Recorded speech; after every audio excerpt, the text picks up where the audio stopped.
Alright, hello, citizens of the Nigelverse. It is Nigel here once again, and this is going to be another video game review. Now, it's been a little while since I've done a video game review, but today we're going to be reviewing Call of Duty Modern Warfare 2, which just released a couple months ago. Um, so, this is more so going to be about, like, the story and everything. Um, but of course, we're going to talk about the gameplay and stuff like that. I have yet to play multiplayer, but the mechanics are the mechanics, and thankfully we've gotten to experience the mechanics and everything as we played the story. But without further ado, for starters, I'm not professional video game reviewer or analyst, just a man who enjoys a good time, and for the most part, I had a pretty good time with this game. So, continuing the Modern Warfare reboot line, they started the reboot of Modern Warfare back in 2019.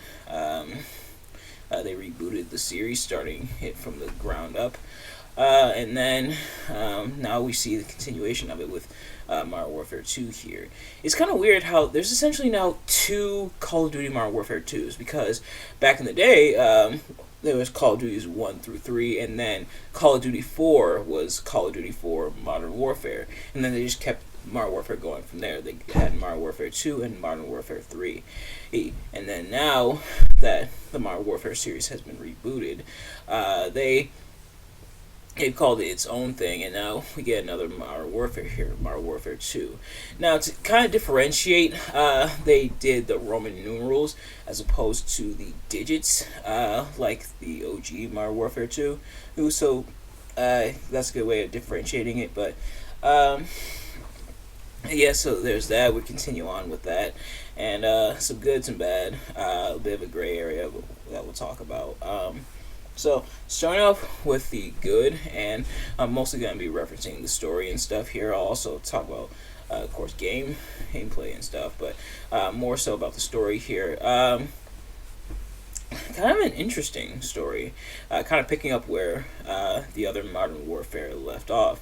Now we have a new enemy in Hassan, who has American nukes, and it's pretty much like a race against the clock to not only stop the not necessarily nukes but missiles, but not only is it a race against the clock to stop the missiles, but they find out that the missiles were American. So Hassan got American missiles from somewhere.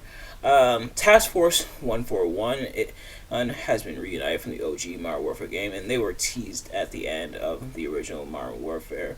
Not the original Modern Warfare, I should say. The rebooted Modern Warfare back in 2019, with Captain Price saying he's assembling his team of Soap, Ghost, and Gaz, and we see them here. So, it's kind of a tale of two sides, essentially. There's Price and Gaz, and them interacting with Kate Laswell and everything, and General Shepard. And then we see Soap and Ghost teaming with Shadow Oak Company alongside Graves, and there's Alejandro and everything, and the Los Boricuas, if I'm pronouncing that right. If I'm not, please, I do apologize. Please let me know. But but then they come together to stop Hassan and everything. They're betrayed by not just General Shepard, but Graves as well. Oh, they kill Graves. Shepard goes on the run. He goes dark, so they got to catch up to him. They stop Hassan. They stop the missile and everything, and then it's revealed at the end that they're now going after Makarov.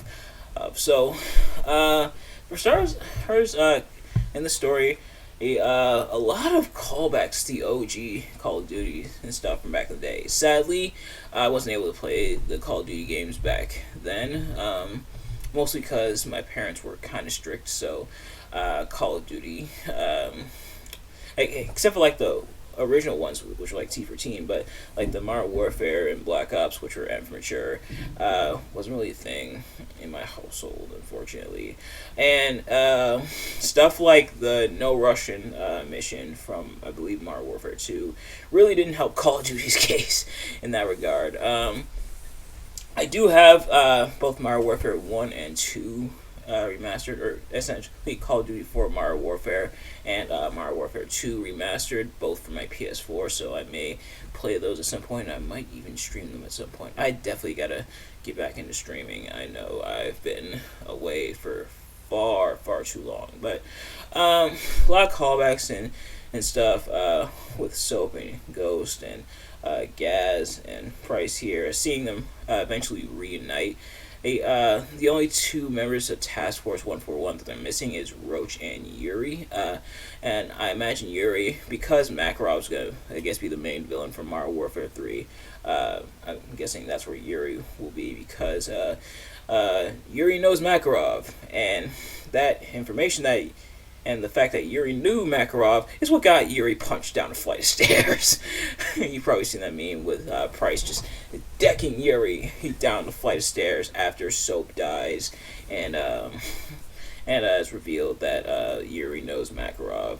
But we're probably gonna get them in the next game. A bunch of interesting characters, and some and the interesting way they go about. There's a couple characters I wish we could have seen a little more of from like the other Modern Warfare game, and we'll get to them. But for the most part, pretty cool and everything. That the stuff I didn't really like as much, such as the characters. The characters like all the members of Task Force 141 were pretty cool, and Kate Laswell got more time to shine.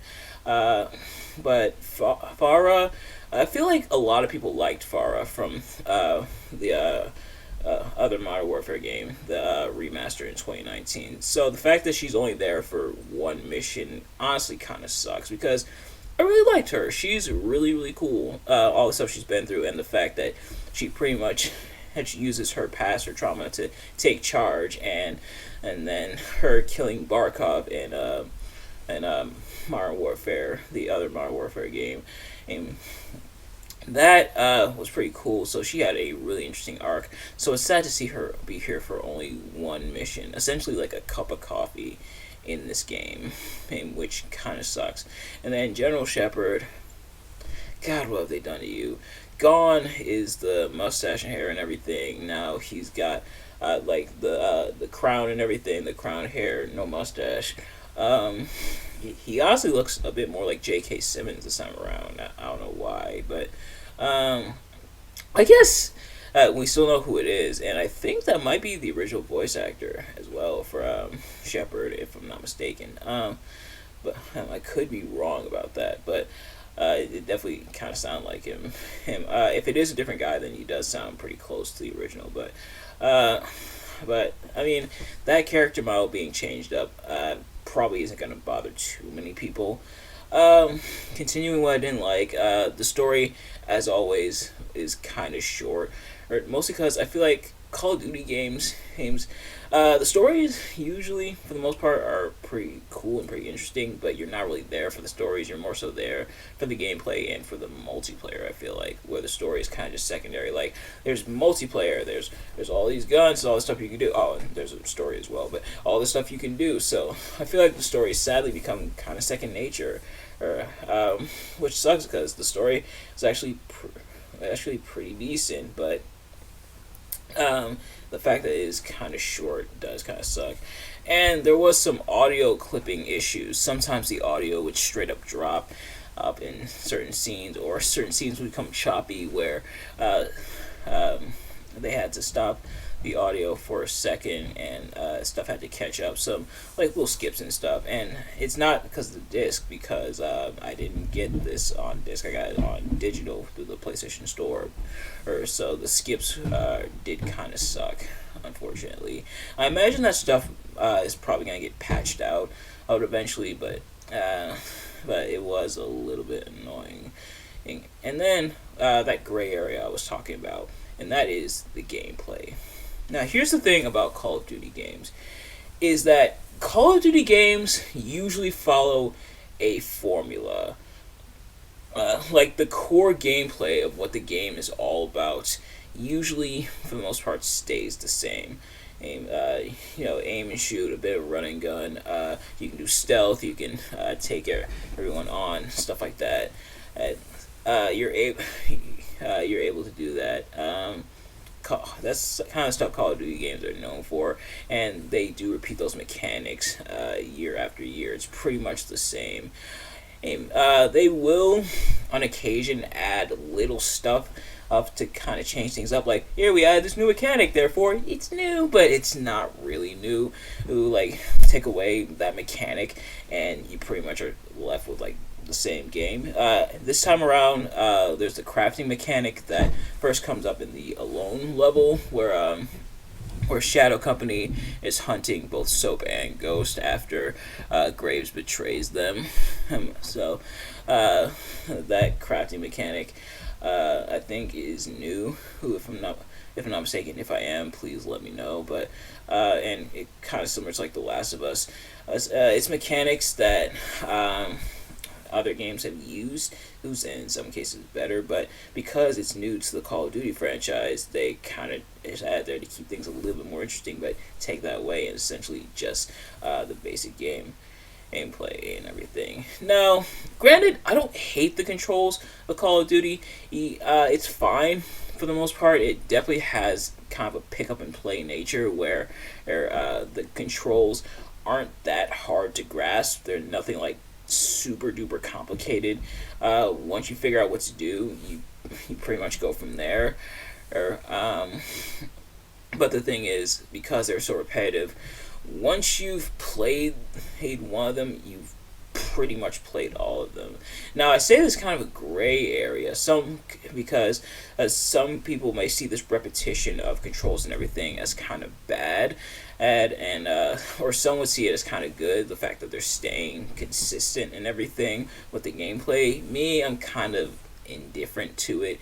It controls fine for the most part. It does what it's supposed to do. And honestly, that's all I can really ask for.